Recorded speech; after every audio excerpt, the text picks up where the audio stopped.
അമേരിക്കയും നാറ്റോ പടയും ഒരൊറ്റ ശത്രുവിനെ ലക്ഷ്യമിട്ട് ആയുധങ്ങൾ വാരിക്കോരി നൽകിയിട്ടും റഷ്യ എന്ന മഹാശക്തിയുടെ സൈനിക വ്യൂഹത്തെയോ അജയമായ യുദ്ധതന്ത്രങ്ങളെയോ ലെവലേശം പോലും തളർത്താൻ ലോകത്ത് ഒരു ശക്തിക്കും കഴിഞ്ഞിട്ടില്ല.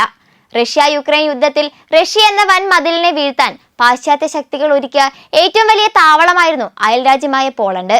എന്നാൽ സകല വൻ ശക്തികളും ഒത്തുപിടിച്ചിട്ടും റഷ്യയുടെ ചാണക്യ തന്ത്രങ്ങൾക്ക് മുന്നിൽ അവർക്ക് അടിയറവ് പറയേണ്ടി വരുന്നു എന്നതാണ് യാഥാർത്ഥ്യം.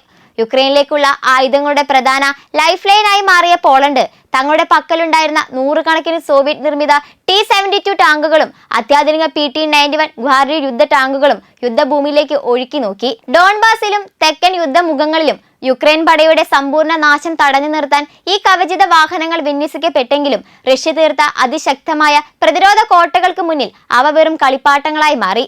ലോകത്തിലെ ഏറ്റവും മികച്ച സൈനിക ആസൂത്രണത്തിലൂടെ പാശ്ചാത്യ രാജ്യങ്ങളുടെ കോടികളുടെ പ്രതിരോധ നീക്കങ്ങളെ പോലും നിഷ്പ്രഭമാക്കിക്കൊണ്ട് റഷ്യ തങ്ങളുടെ തന്ത്രപരമായ മേധാവിത്വം യുദ്ധഭൂമിയിൽ വീണ്ടും തെളിയിക്കുകയാണ്. ടാങ്കുകൾക്ക് പുറമെ ആകാശ യുദ്ധത്തിലും പോളണ്ട് നിർണായക പിന്തുണയാണ് നൽകിയത്. സ്വന്തം വ്യോമസേനയിൽ ഉപയോഗിച്ചിരുന്ന MiG-29 യുദ്ധവിമാനങ്ങൾ യുക്രൈന് കൈമാറിയ ആദ്യ നാറ്റോ അംഗരാജ്യങ്ങളിൽ ഒന്നായിരുന്നു പോളണ്ട്. സോവിയറ്റ് കാലഘട്ടത്തിൽ നിർമ്മിച്ച ഈ വിമാനങ്ങൾ യുക്രൈനിലെ പൈലറ്റുകൾക്ക് പ്രത്യേക പരിശീലനമില്ലാതെ തന്നെ ഉപയോഗിക്കാൻ കഴിയുന്നവയായിരുന്നു. അതിനാൽ പുതിയ പാശ്ചാത്യ വിമാനങ്ങൾ ലഭിക്കുന്നതിന് മുമ്പ് യുക്രൈന്റെ വ്യോമ പ്രതിരോധ ശേഷി നിലനിർത്തുന്നതിൽ ഈ വിമാനങ്ങൾ നിർണായക പങ്ക് വഹിച്ചു. റഷ്യയുടെ മിസൈൽ ആക്രമണങ്ങൾക്കിടയിലും ആകാശത്ത് പ്രതിരോധം തുടരാൻ ഈ സഹായം യുക്രൈന് വലിയ ആശ്വാസമായി. ഭൂയുദ്ധത്തിൽ ഏറ്റവും കൂടുതൽ ശ്രദ്ധ നേടിയ പോളിഷ് ആയുധങ്ങളിൽ ഒന്നാണ് AHS ക്രാബ് സ്വയം സഞ്ചരിക്കുന്ന 155 mm ഹോവിറ്റ്സർ പീരങ്കികൾ.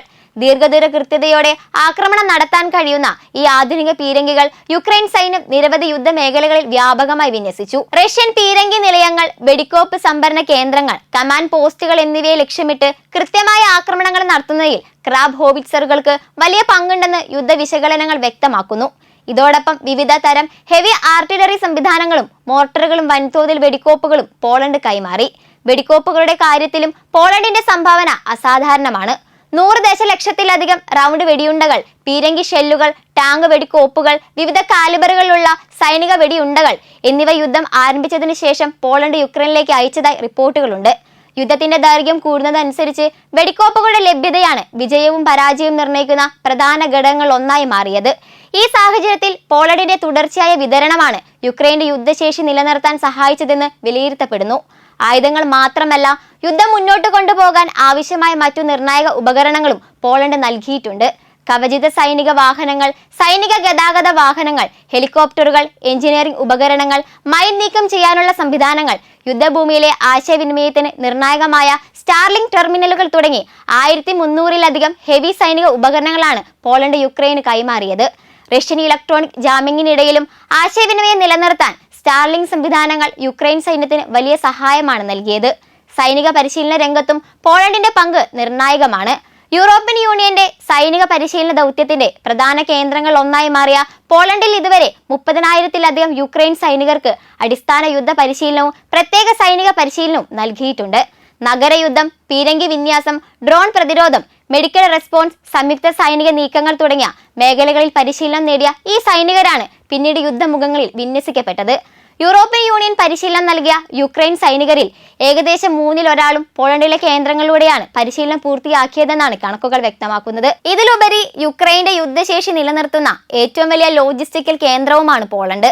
പാശ്ചാത്യ രാജ്യങ്ങളിൽ നിന്ന് എത്തുന്ന സൈനിക സഹായത്തിന്റെ ഏകദേശം 95% പോളിഷ് അതിർത്തിയിലൂടെയാണ് യുക്രൈനിലേക്ക് കടന്നു പോകുന്നത്. America, Britain, Germany, France, Canada, മറ്റ് യൂറോപ്യൻ രാജ്യങ്ങൾ എന്നിവിടങ്ങളിൽ നിന്നെത്തുന്ന ടാങ്കുകൾ, മിസൈലുകൾ, ഡ്രോണുകൾ, വ്യോമ പ്രതിരോധ സംവിധാനങ്ങൾ, മെഡിക്കൽ ഉപകരണങ്ങൾ, ഇന്ധനം, വെടിക്കോപ്പുകൾ എന്നിവ ആദ്യം പോളണ്ടിലെ സൈനിക കേന്ദ്രങ്ങളിൽ എത്തിച്ച ശേഷം അവിടെ നിന്ന് റെയിൽ, ട്രക്ക്, മറ്റു മാർഗങ്ങൾ വഴി യുക്രൈനിലേക്ക് എത്തിക്കുകയാണ് ചെയ്യുന്നത്.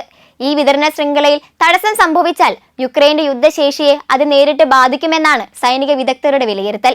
ഇത്തരം സാഹചര്യത്തിലാണ് റഷ്യ പോളണ്ടിനെതിരെ പരിമിതമായ സൈനിക പ്രകോപനം നടത്താൻ സാധ്യതയുണ്ടെന്ന റിപ്പോർട്ടുകൾ പുറത്തുവരുന്നത്. പോളിഷ് പ്രസിഡന്റ് കരോൾ നവറോക്കിയുമായി അടുത്ത ബന്ധമുള്ള വൃത്തങ്ങളെ ഉദ്ധരിച്ച് പുറത്തുവന്ന വിവരങ്ങൾ പ്രകാരം നിർണായക അടിസ്ഥാന സൗകര്യങ്ങൾക്കെതിരായ മിസൈൽ അല്ലെങ്കിൽ ഡ്രോൺ ആക്രമണം, പോളിഷ് വ്യോമ അതിർത്തിക്ക് സമീപമുള്ള പ്രകോപനപരമായ വ്യോമ നീക്കങ്ങൾ, അല്ലെങ്കിൽ റഷ്യയുടെയോ ബെലാറസിന്റെയോ സൈനികർ ഉൾപ്പെടെ പരിമിതമായ അതിർത്തി ലംഘനം എന്നിവയാണ് പരിഗണിക്കപ്പെടുന്ന സാധ്യതകൾ.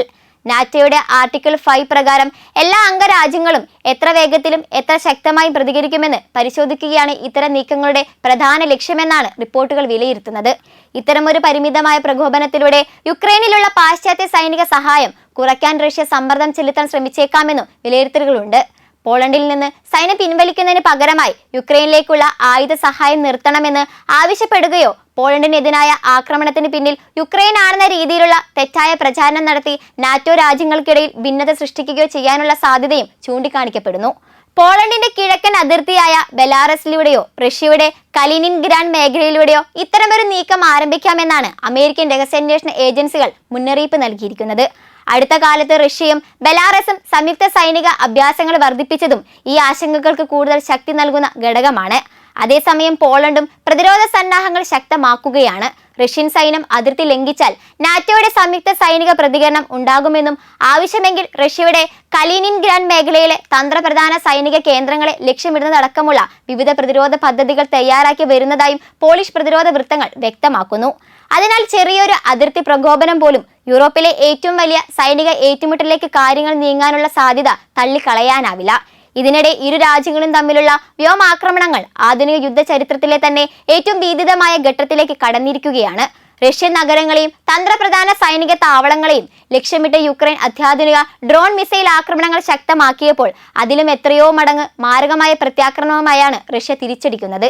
ഇത്തരമൊരു ഭീകരമായ യുദ്ധ സാഹചര്യത്തിൽ പോളണ്ട് റഷ്യക്ക് ഇന്ന് വെറുമൊരു അയൽരാജ്യം മാത്രമല്ല, യുക്രൈൻ എന്ന രാജ്യത്തിന്റെ ആയുസ് നീട്ടി നൽകുന്ന ഏറ്റവും പ്രധാനപ്പെട്ട തന്ത്രപ്രധാന സൈനിക പാലമാണ്.